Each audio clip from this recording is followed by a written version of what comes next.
America's on the brink of economic collapse. People are out of work, and we're spending money faster than we can take it in.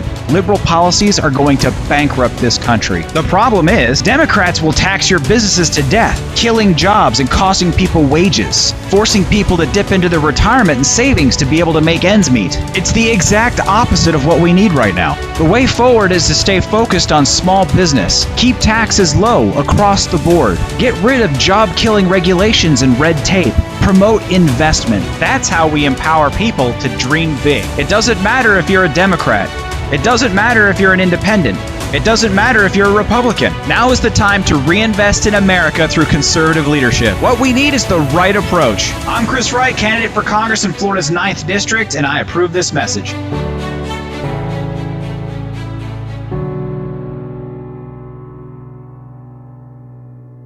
Has complete ability to be able to handle the situation. So first we want to go over a few announcements that we've got.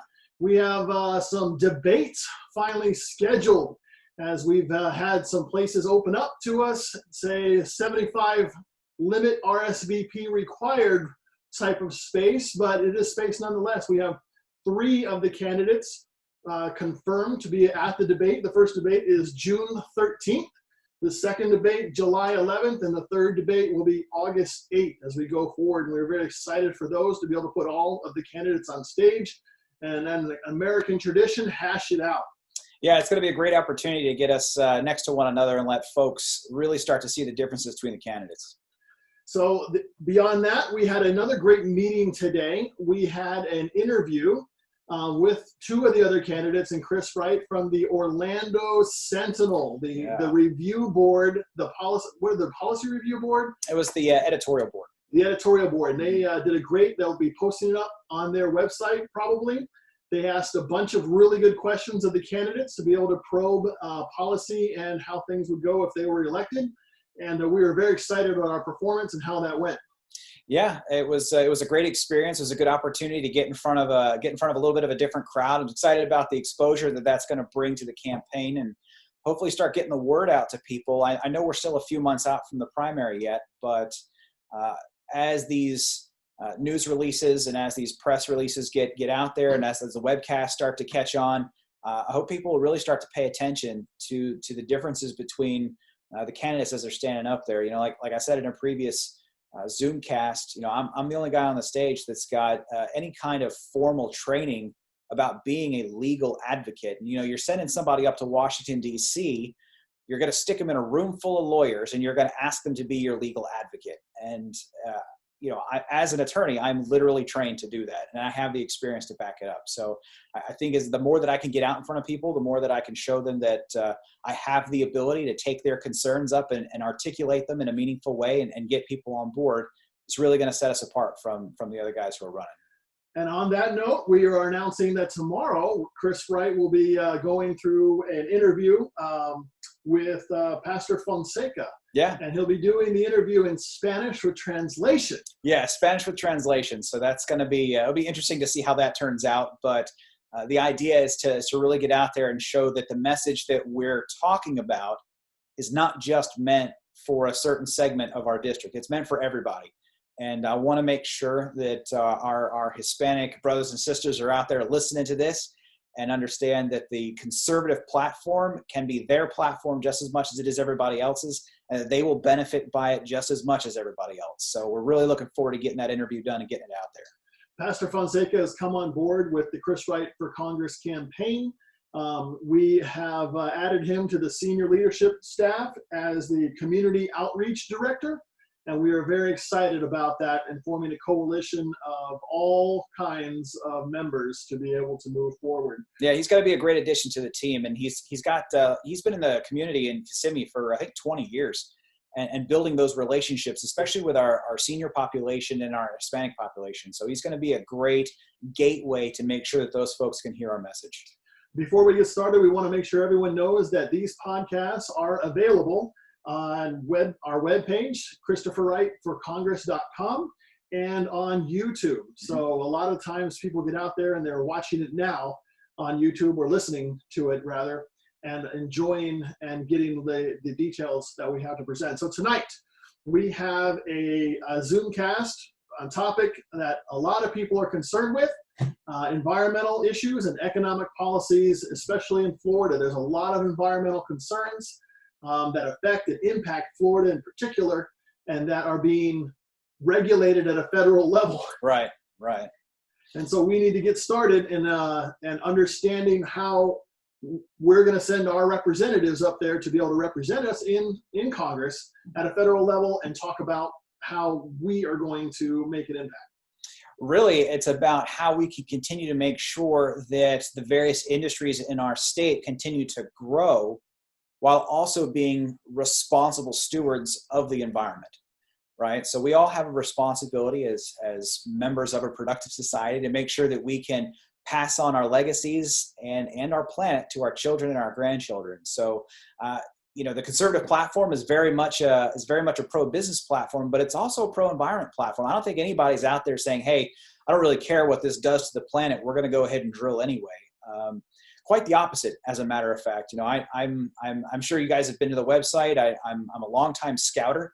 I've spent a fair portion of my life in the out of doors. It's something that's really helped shape my character and my life, and I want to make sure that those resources stay intact for future generations. But at the same time, I don't want to start tanking economies because we're concerned about the environment. I think there's a way that we can accomplish both, and just by being responsible about it.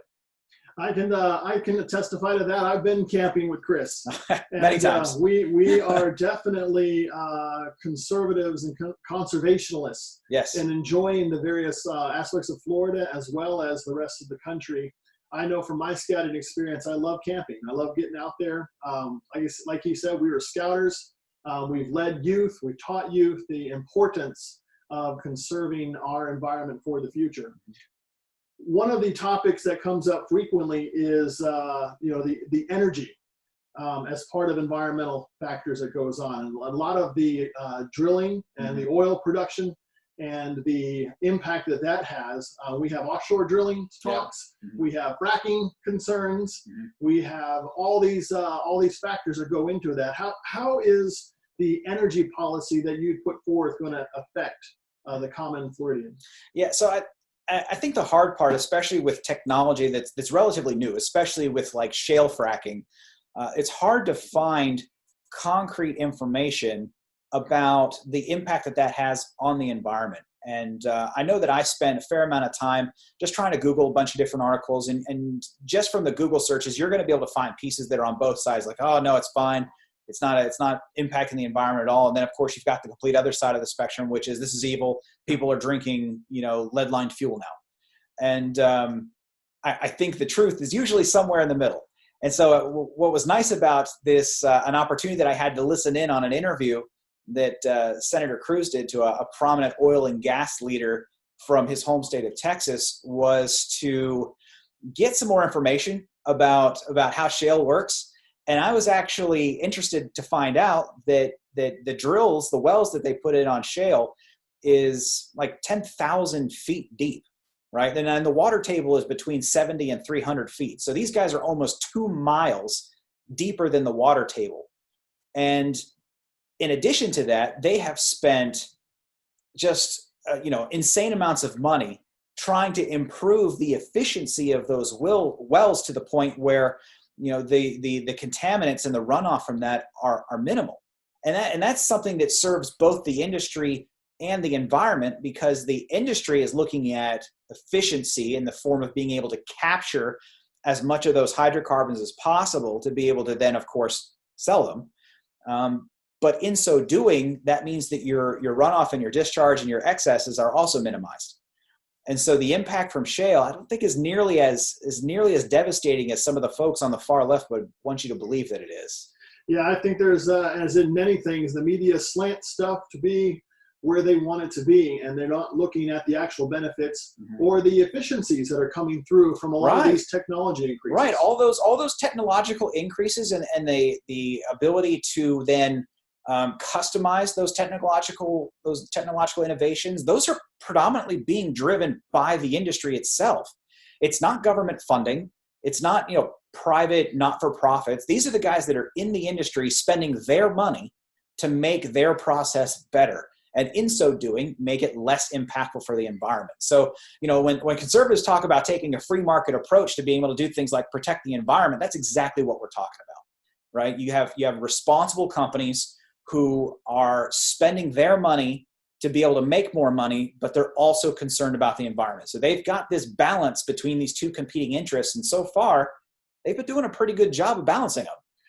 As a matter of fact, the fracking industry has brought us right into the ability to be oil energy independent. Yes. That's another big point that I think some folks are not thinking about when they're like, hey, we just need to shut down or substantially reduce energy production because it's negatively impacting the environment. Well, okay, but there's another side to that coin.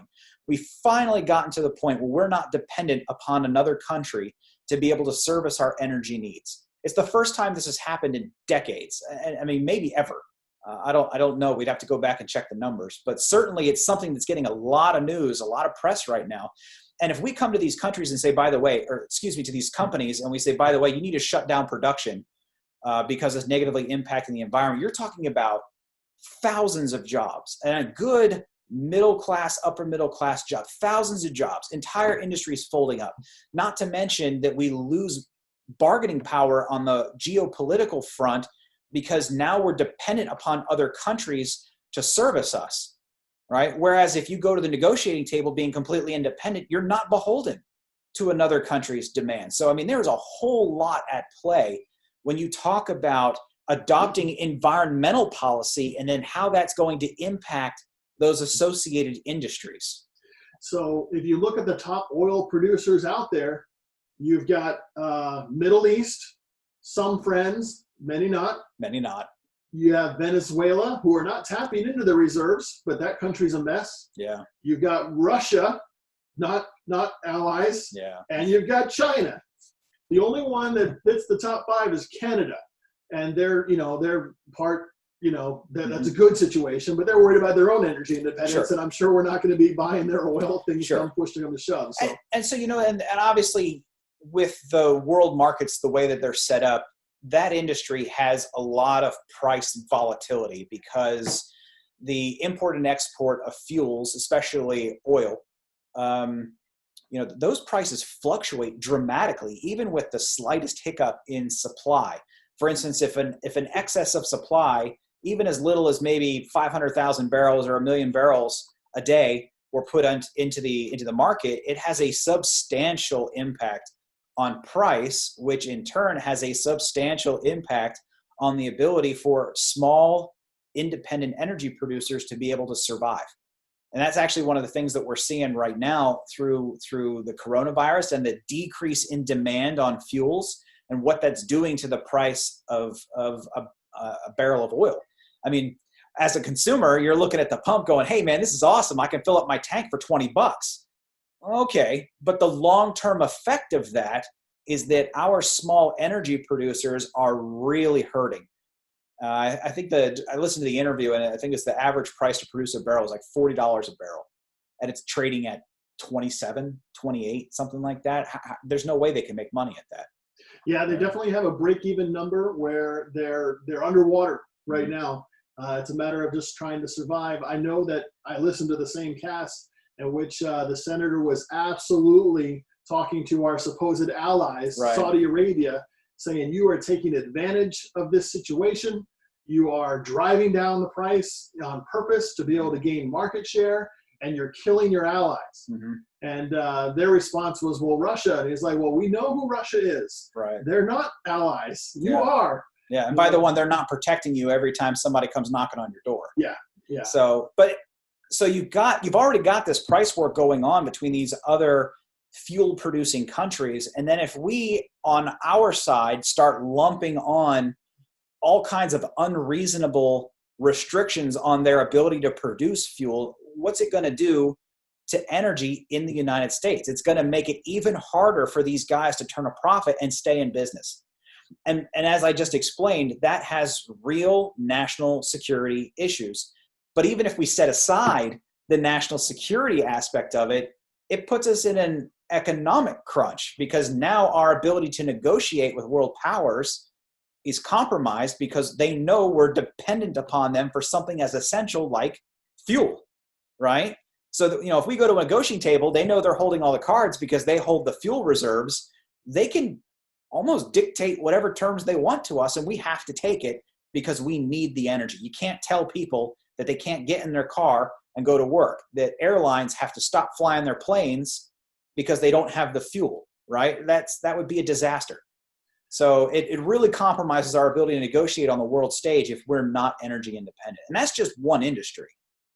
This issue is an easy one to draw clear, definitive lines between a Republican approach and a Democrat approach. We've listened for the last couple of years, AOC's Green New Deal, and the pushing of this idea that we can shut down all of our energy producers and go renewable completely, 100% by within 10 years. And despite everybody telling the numbers will not work out on this, you're going to bankrupt situations. You're never going to achieve the energy independence you're looking for. But the primary reason for that is because the way that bill proposed getting us to a zero carbon emission or no or low carbon emission situation was to have it taxpayer funded instead of allowing the market to drive those innovations, right? So a good example of that would be solar, right? We live in Florida. The sun is in abundance here, right? A few years ago, I actually had a guy come out and give me those free estimates. They're always advertising. I'll get a free estimate. We'll let you know what it takes to get off the grid. It was going to cost me like $15,000 or something to install a solar system on my house, which wouldn't even get me off the grid, by the way. That would just get me close to being off the grid. But my return on investment was going to be 15 years. Well, the life of the system is only 15 years. So there was literally no incentive for me to go out and incur that expense because I would get no return on my investment, right? So this is where you got a situation that AOC wants to have the government step in and push this technology on everybody when the market's just not ready for it. But if instead we relax restrictions, we help keep taxes low, which allows these companies to reinvest in redesigning or developing more of the technology to be able to make these panels more efficient, all of a sudden I, as a consumer, I get a return on my investment. You're not going to have to convince people to go solar. If you could say, hey, listen, man, in 5 years, every dollar that you save on this solar panel in energy costs is going right in your pocket. Yeah, take my money, right? So, because that would be a no-brainer.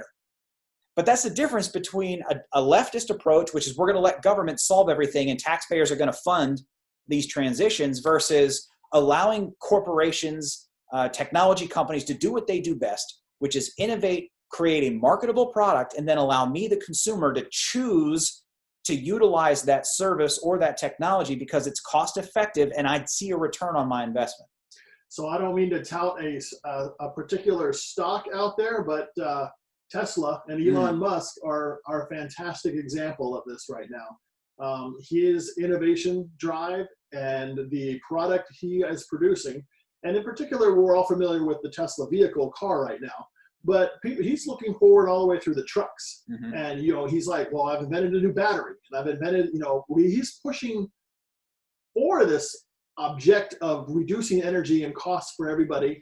But at the same time, he is a private business owner doing it. Right. So, but the way that the primary complaint with hybrid cars or battery operated cars, electric cars, is that they weren't cost effective.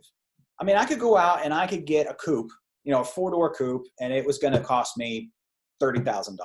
But the exact same car, because it had a battery, was going to cost me $60,000. And by the way, you have to have a special charging station in order to recharge it so that you can operate it, right? That's not compatible with the mobility of the market right now. It's just not, right? And so people are looking at this going, why should I invest the extra money in a car that's not going to deliver the same service? So what Elon's doing is he's going out there and he's figuring out how to bridge the gap between the type of service, the type of machinery that a mobile marketplace needs, and driving down the cost by innovating on the back end of this. right? That's why his product is starting to get market share. That's why his product is increasing in popularity, because he's actually investing the money to develop the technology, and he is light years ahead of the next guy in line with the competition, right? So he's in a real good position to capture a fair portion of the market who is interested in gas effective or battery operated vehicles. But that's how you do it.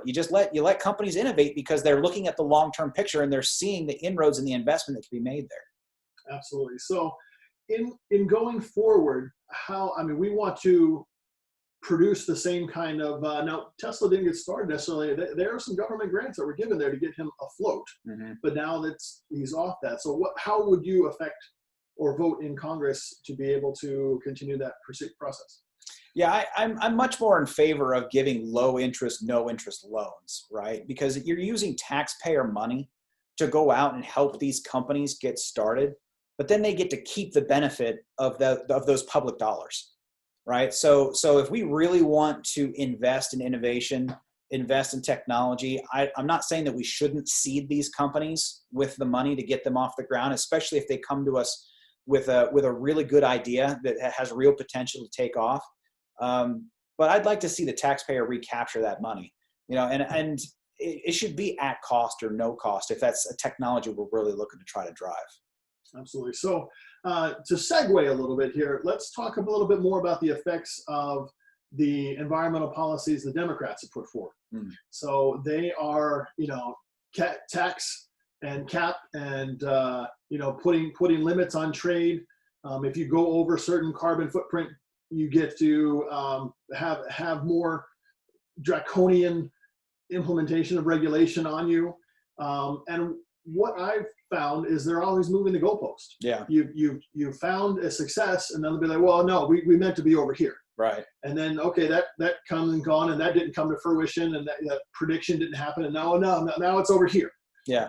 So really all that equates to, though, is when you have government step in like that and start taxing and regulating, it accounts to basically an artificial increase in price, right? You're artificially inflating the price because now you're taxing it possibly to the point where people no longer want to use it, right? So you could have a company or a service that's being developed, but because government says, "Ooh, look at this. This is a potential good pot of money to be able to tax." Well, you could put that company's development seriously behind, because the number of people that would otherwise be utilizing that service or that product is going to be delayed because they're looking at this going, well, I got to pay an extra $10 in taxes on it. Well, versus maybe just, plugging this in over here and I get it for half the price, So when people have to start making those kinds of decisions, it impacts new technology.